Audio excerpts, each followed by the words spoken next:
Hi, my name is Maria McNully, McNully, and I want to talk to you a little bit about my experience with having panic attacks. Um, I didn't even know what they were when they first started. It was probably about 25 years ago when I had my first panic attack.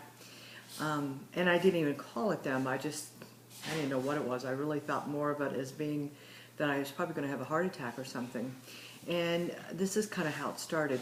When I was about 25 years ago, I was in my late 20s, and I was just going through a terrible divorce at that time. So I decided that I would just go ahead and move out and live with some friends. And that's what I did. So I moved out, lived with some friends, and that's when I started to notice the panic attacks happening. The first few months there, everything was going along just fine. I had no intentions of staying there for any length of time, but I knew that I would probably need to stay there for about a total of 6 months. So as I was there for about the second month, and it was in December, so I remember because it was cold and snowy outside, and you probably know where I'm going to go with this, is that one night I just darted out of bed for no particular reason, just jumped up out of bed and kind of did not know my surroundings. And actually my surroundings at that time, I was just becoming a little familiar with them, but I thought at that time, I just was starting to get a little comfortable in my surroundings. Well, one night I just jumped up out of bed for no reason. My heart was racing, I was sweating, my fingers were buzzy, I felt numb, I felt like, I was hyperventilating, which I probably was. And I jumped up out of bed and grabbed my blanket, and I started to go out of my bedroom and down the hall, out the front door. And as I hit the front door and I opened it up to go out, it was cold, and that's what woke me up. Kind of startled me because I woke up and I looked around and I had no idea how I had gotten there.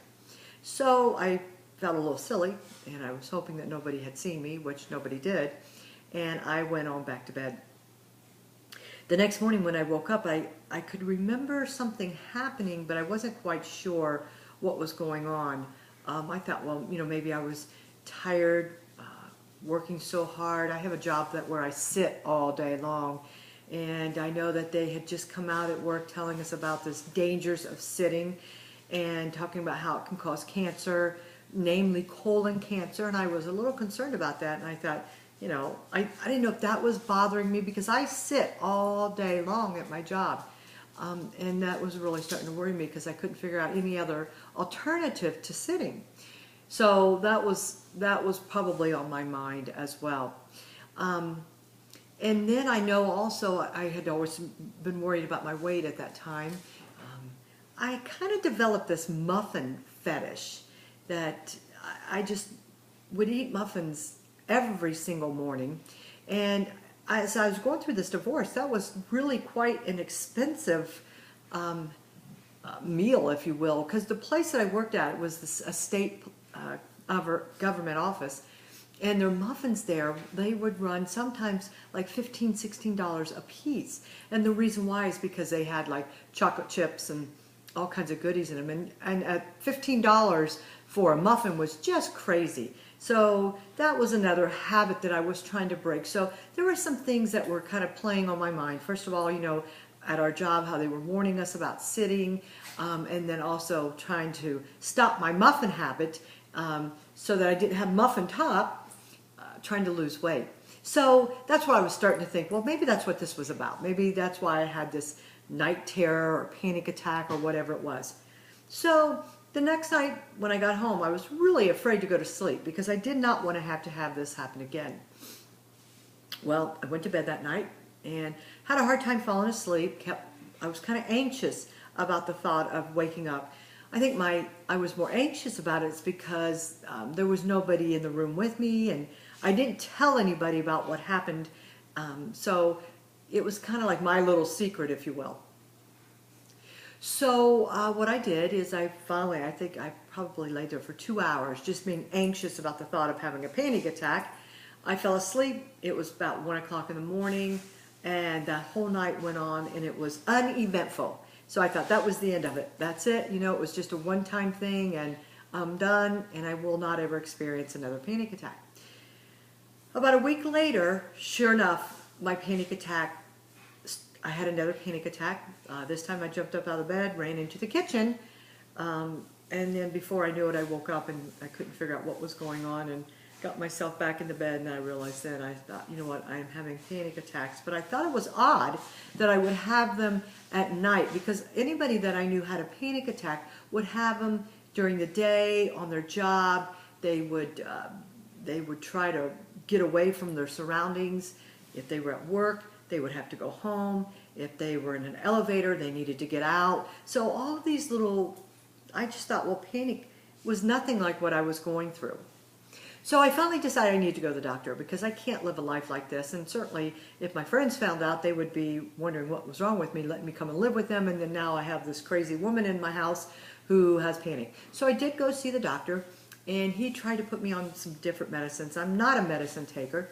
And I did try a couple of them, but they did not work for me. They made me more anxious, much more nervous. I couldn't tolerate the medicines. And so I went on for months, and then it started getting into years of having panic. They called it nocturnal panic. So I decided that I would do something on my own, like cognitive therapy, which is a way of helping you think differently. When a panic attack comes on, it starts to help you. You have to start looking into yourself, analyzing what's going on. How can I think differently to kind of change my brain chemistry so that the panic attack would go away? Usually a panic attack lasts less than 10 minutes. Mine lasts probably 5 to 8 minutes, but it felt like hours because you're just so nervous and so anxious. I never could tolerate any of the medicines. Cognitive therapy actually helped me. I would talk to myself and let myself know that I wasn't crazy and I wasn't having a heart attack or whatever.